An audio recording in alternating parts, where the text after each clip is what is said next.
এই নাও ফলগুলো খাও আর রোজা ভাঙো। কি এত ভাবতেছো? ম্যাডাম জি, আপনি জানেন আমি রোজ আবেদদার ব্যক্তি, তারপরেও জেনে শুনে আপনি আমাকে এই ফল খাওয়ার কথা বলছেন, কিন্তু কেন? দেখো, তুমি যদি তোমার চাকরি বাঁচাতে চাও এবং প্রমোশন চাও, তাহলে তোমার রোজা ভাঙতেই হবে, আর না হলে কিন্তু তোমার চাকরিটাও থাকবে না। কিন্তু ম্যাডাম আমি তো কথাটা বুঝতে পারছি না যে এই চাকরি প্রমোশন এর মাঝখানে আপনি আমার রোজা, আমার ধর্ম নিয়ে টানাটানি করছেন কেন? আমি হচ্ছি এই কোম্পানির মালিক, এই কোম্পানি তো আমার কথাতেই চলবে, তাই না?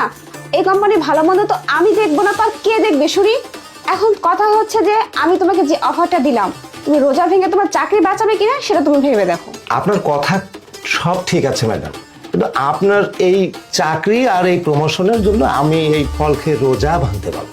আচ্ছা আমাকে বলো তো, তুমি কেন রোজা ভাঙতে পারবে না? দেখুন ম্যাডাম, আমি একজন খাঁটি মুসলমান, এই সামান্য চাকরি প্রমোশন এইসবের জন্য আমি ফল খেয়ে আমার রোজা ভাঙবো, সেই মুসলিম আমি না, আমি এসব করতে পারবো না।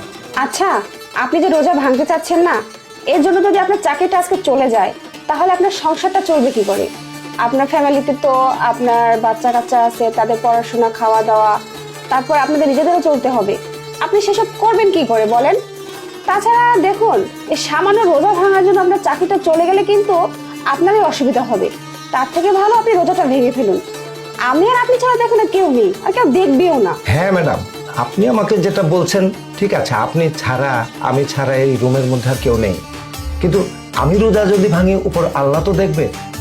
আর আরেকটা কথা আপনি বলতেছেন রিজেক্ট, তো রিজেক্টের মালিক তো আল্লাহ, সবকিছু ঠিক করে রেখেছেন উনি। কেন জানেন? এই যে এত বড় সমুদ্র, এই সমুদ্রের নিচে কত হাজার হাজার লক্ষ